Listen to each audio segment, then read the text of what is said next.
Hi and welcome to Black Rose Studios Pro Tools tutorial number 1. The studio website is www.blackrosestudio.net. In this tutorial we're going to be looking at launching Pro Tools and some of the options which will be available to us at that stage. The version of Pro Tools I'm using is LE8 and it's version 8.0.4 CS2. When you first install Pro Tools from a DVD, chances are it'll be just LE8 8.0. So what I recommend doing is going straight on to DigiDesign's website and downloading the latest version of the software, which is 8.4. It'll help sort out any bugs that were there initially when the software was launched. Some of you might know Pro Tools have just launched their new software, Pro Tools LE9. The big difference between LE8 and LE9 is that you can now use any piece of audio audio interface with Pro Tools 9. So you can use an RME audio interface, M Audio, Apogee if you're using Mac, and so on and so forth. There's a huge amount of audio interfaces out there. What I'm recommending is if you're happy with what you have, keep it. If you're not, change it. Okay, so just waiting for Pro Tools to launch, and as soon as it does, this box pops up, and this gives us a couple of options to set up our session. The first four options over here are create session from template, create blank session, open recent session, and open session.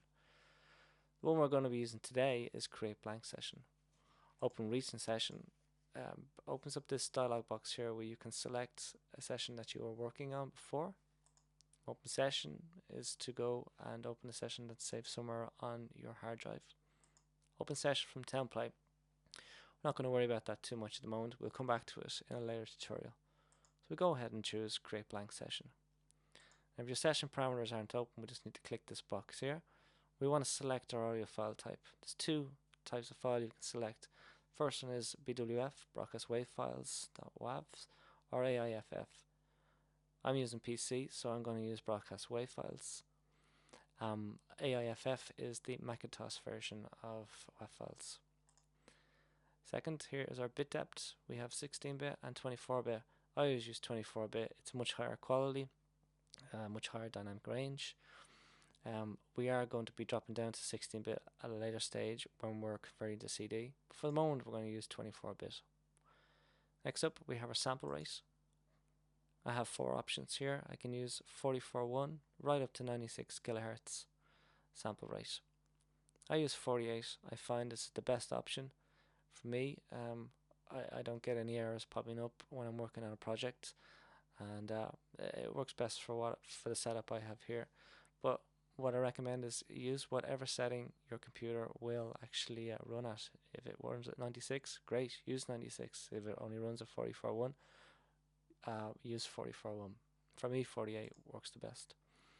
I/O settings are input/output settings. I use last used. A couple of options here. We can use a stereo mix left and right, or we have some Pacific DigiDesign hardware control surfaces here. We've got the C24. We've also got the 11 rack. Try last used. And one other thing to point out here is this guy here. If we untick this box, basically when Pro Tools starts up, we won't get this box to open. We'll need to go into File and we need to go into New Session. But I'll keep it ticked for the moment and click OK. At this stage, we're going to want to save our session. It's really important where you consider where you save your session files. Try and keep everything together. It's so much easier if you keep all your audio files in one place. It means that at a later stage, if you need to find anything that might have gone missing from a session you're working on, you know where everything is. You don't need to go searching your whole computer. You know exactly where they all should be. So for today's purposes, I'm going to save this on the desktop and call it Black Rose Studio Pro Tools Tutorial 1 and click Save. Straight away, I'm going to go up into File and I'm going to go Save As. And I'm going to save it as Black Rose Studio Pro Tools Tutorial 1. Now it is already here, but I'm going to save it again anyway, and I will explain later in another tutorial in detail more about this. And we click Save. Yes. Okay, so that completes our tutorial 1.